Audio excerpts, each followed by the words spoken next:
कक्षा 6 का भूगोल पढ़ेंगे। पाठ 8। पाठ का नाम है, याद है क्या नाम है पाठ का? भारत का भौतिक स्वरूप। क्या पढ़ेंगे? भारत का भौतिक स्वरूप। भारत का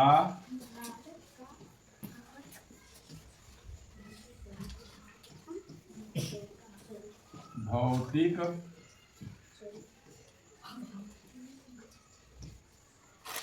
स्वरूप। भारत का भौतिक स्वरूप, ये हमारे पाठ का नाम है, भारत का भौतिक स्वरूप। भौतिक स्वरूप क्या है? हम लोग देखते हैं धरती पर कहीं पहाड़ है, कहीं नदी है, कहीं मैदान है, कहीं पठार है कि नहीं? तो ये जो उच्चावच है, यानी जो ये ऊंचाई नीचाई है, यही भौतिक स्वरूप ना, जिसे आदमी ने नहीं बनाया। जो भौतिक स्वरूप है वो आदमी ने नहीं बनाया है, उसे जो है प्रकृति ने खुद बनाई है। कौन बनाई है? प्रकृति ने खुद बनाई है। और वो पूरे स्थल को अगर देखा जाए तो वो लगता है कुछ ना कुछ अंतर है। अपने गांव को देख लो, कैसा है अपना गांव? चारों तरफ पहाड़ है, बीच में एक नाला भी बहता है नदी की तरह, बता है ना, और दोनों तरफ खेत है, कहीं कहीं पठार है, मतलब पत्थर की चट्टानें बड़ी बड़ी हैं। इस तरह से जो है देश, हमारे देश यानी हमारे भारत का भी भौतिक स्वरूप है, जिसे कई भागों में बांटकर अध्ययन किया जाता है। तो आज हम लोग भारत के भौतिक स्वरूप का अध्ययन करेंगे और देखेंगे कि भारत को कितने प्राकृतिक भागों में बांटा गया है ना। 5 प्राकृतिक भागों में, ठीक है ना। पहला नंबर, उत्तर का पर्वतीय भाग। उत्तर का पर्वतीय भाग, ये पहला है, उत्तर का पर्वतीय भाग, ठीक है। दूसरे नंबर पर आते हैं, दूसरा है उत्तर का मैदानी भाग।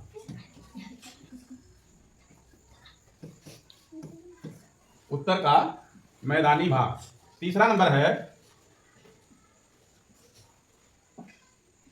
तीसरे नंबर को नोट कीजिए,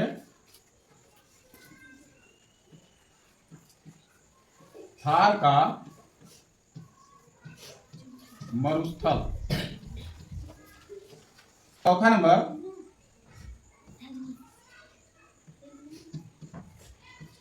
दक्षिण का पठारी भाग।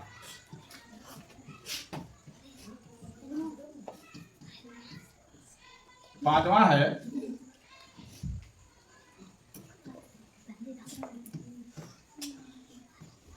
समुद्र तटीय मैदान एवं द्वीप समूह। समुद्र तटीय मैदान एवं द्वीप समूह। भारत का भौतिक स्वरूप, भारत के भौतिक स्वरूप को हम 5 भागों में बांटते हैं। ये है, पहला उत्तर का पर्वतीय भाग, दूसरा उत्तर का मैदानी भाग, तीसरा थार का मरुस्थल, चौथा दक्षिण का पठारी भाग, पांचवा समुद्र तटीय मैदान एवं द्वीप समूह। इसे हम नक्शे पर भी देखकर समझ सकते हैं।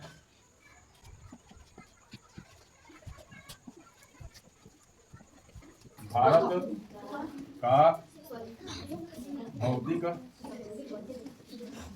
स्वरूप।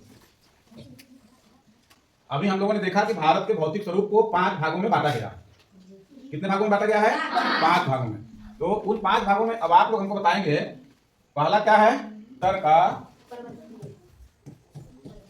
पर्वतीय भाग, ठीक। दूसरा हमने क्या बताया?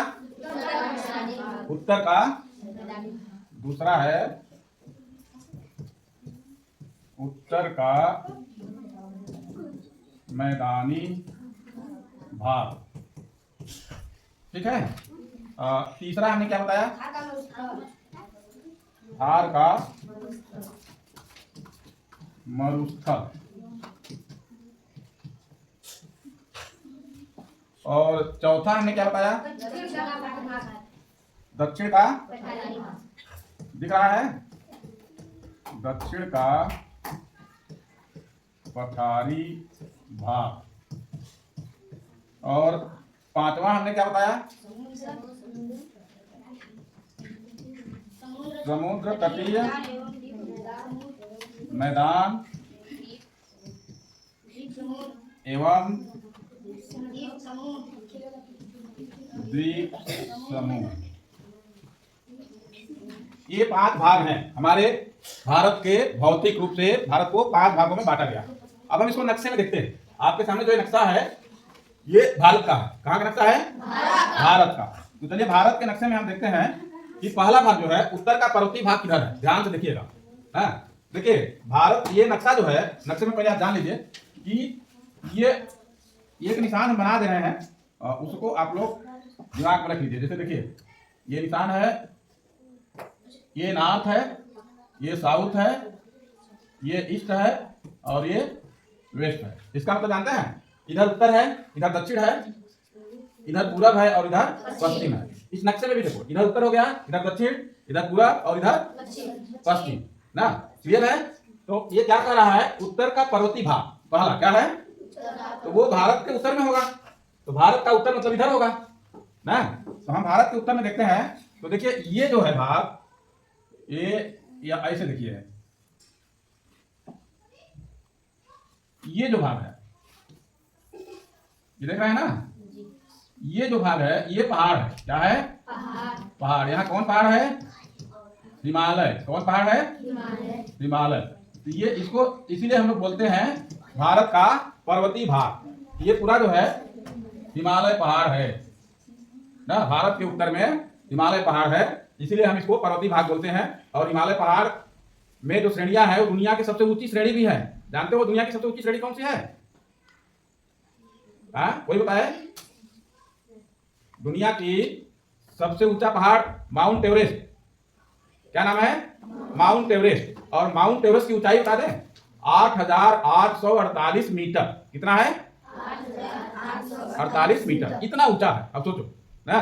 तो ये आपका पर्वतीय भाग हो गया। दूसरा क्या बोल रहा है? उत्तर का मैदान, उत्तर का मैदानी भाग। देखो उत्तर के मैदानी भाग में कौन कौन सा आता है?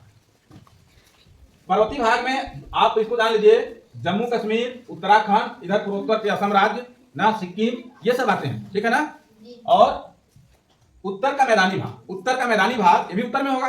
उत्तर लिखा हुआ है तो पर्वतीय भाग के नीचे ये जितना आप देख रहे हो, ये हरा हरा जो देख रहे हो ना, ये आपका उत्तर का मैदानी भाग है ना। अब ये उत्तर का मैदानी भाग क्यों है ये भी जान लीजिए कि यहाँ पर बहुत ढेर सारी नदियां बहती हैं और वो अपने साथ लाई गई मिट्टी को धरातल पर पाट दी है, जिससे वो मैदान का रूप बन गया है ना। तो ये यहाँ पर जो है गंगा, यमुना, चंबल ना, तमाम, ब्रह्मपुत्र उधर से आती है, तमाम नदियां हैं जो इस मैदान में आती हैं ना। गंगा, यमुना और जो है तमाम नदियां जो आती हैं इधर से। देखो ब्रह्मपुत्र आ रही है अरुणाचल से और एक फिर गंगा सागर में मिल जाती है, मतलब बंगाल की खाड़ी। तो ये भाग जो है मैदानी भाग है ना। और अब आते हैं हम तीसरे नंबर पर, थार का मरुस्थल। क्या है? थार का मरुस्थल। तो हमारे देश में एक मरुस्थल भी है। मरुस्थल का मतलब जहां मिट्टी नहीं है, पत्थर भी नहीं है, पहाड़ भी नहीं है, नदी भी नहीं है ना। वो कौन सा भाग है? बालू वाला भाग है। वहां पर बालू ही बालू पाया जाता है। तो वो भाग जो है ये भाग है, राजस्थान में पाया जाता है। ठीक है ना। इसे महामरुस्थल भी बोलते हैं। क्या बोलते हैं? महामरुस्थल। ये इतने हैं, लेकिन यहाँ पे जाओगे तो इतना बालू है, इतना बालू है। अभी तुम लोग अगर देखे होगे सोन नदी में गर्मी में गए होगे तो बालू बालू कितना चलना पड़ता है, नहीं? तो यहाँ पे सैकड़ों मील बालू है। जाओगे तुम उसी खो जाओगे, लोग प्यासे मर जाते हैं, लौट नहीं पाते हैं। इतना इतना लंबा चौड़ा है, फिर भी भारत में है। महामरुस्थल, भारतीय महामरुस्थल के नाम से जाना जाता है। इसे थार का मरुस्थल कहते हैं। किस चीज का मरुस्थल कहते हैं? थार का। इसका नाम ही है थार का ना। इसके बाद हम आते हैं दक्षिण का पठारी भाग। अब ये दक्षिण आ गया। ये नक्शे में देखो, ये दक्षिण है ना। तो मतलब इसके नीचे जो आएगा वो दक्षिण होगा। तो दक्षिण का पठारी भाग जो है, जितना ये बीच में है, ये देखो इसे, अब ये जितना है ये दक्षिण के पठारी भाग में आ जाता है ना। ये जितना मैं इसे कर रहा हूं इस रंग से, ये दक्षिण का पठारी भाग। कौन सा भाग है? दक्षिण का पठारी भाग। इस भाग में जो है मुख्य रूप से जो नदियां बहती हैं, कृष्णा, कावेरी, गोदावरी ना, महानदी और जो प्रदेश हैं वो मुख्य रूप से आपका मध्य प्रदेश आ जाता है, फिर जो है उड़ीसा का भाग आ जाता है, आंध्र प्रदेश का भाग आ जाता है, कर्नाटक का कुछ भाग आ जाता है, तो और इधर तमिलनाडु का भी कुछ भाग आ जाता है ना। तो ये आपका चौथा नंबर है दक्षिण का पठारी भाग। अब हम 5वें नंबर की बात कर लेते हैं। 5वां नंबर कौन सा? 5वें नंबर का क्या नाम है? समुद्र तटीय मैदान ना, समुद्र तटीय मैदान और द्वीप समूह, यही नाम है ना। तो देखिए समुद्र है, ये इधर भी आप देख रहे हैं बंगाल की खाड़ी, इधर अरब सागर, यहाँ पर हिंद महासागर, ये समुद्र है ना, ये जितना देख रहे हैं। और समुद्र के किनारे वाला भाग ध्यान से देखिए, ये जो भाग है भारत का, ये भाग पूरा समुद्र के किनारे है ना, जो ये भाग आप देख रहे हैं ये पूरा समुद्र के किनारे है। तो इस भाग को हम जो है क्या बोलते हैं? समुद्र तटीय मैदान। ये तो जो है बिना बताए ही बदल गया, समुद्र तटीय मैदान। आप त्रिभुज पर मत जाओ, ऑटोमेटिक बन गया ना। हमारे देश में 2 द्वीप समूह है, पहला है लक्षद्वीप समूह, दूसरा है अंडमान निकोबार द्वीप समूह। देखो ये यहाँ पर ये लक्षद्वीप समूह है, ये देख रहे हो ना, छोटा छोटा है ना, ये लक्षद्वीप समूह है। और यहाँ पर देखो इतना छोटा छोटा ये है द्वीप, ये जो है अंडमान और निकोबार द्वीप समूह है ना। इस तरह से जो है हम भारत को 5 भागों में बांटते हैं। कितने भागों में बांटते हैं? 5 भागों में। कौन कौन सा है? पहला क्या है? उत्तर का पर्वतीय भाग, दूसरा क्या है? उत्तर का मैदान, तीसरा क्या है? थार का मरुस्थल, चौथा क्या है? दक्षिण का पठार, 5वां क्या है? समुद्र तटीय मैदान एवं द्वीप समूह। तो आपके पाठ में यही मुख्य बातें हैं और यही आपको याद करना है, और होमवर्क में भी आप यही नोट करके आएंगे, ठीक है।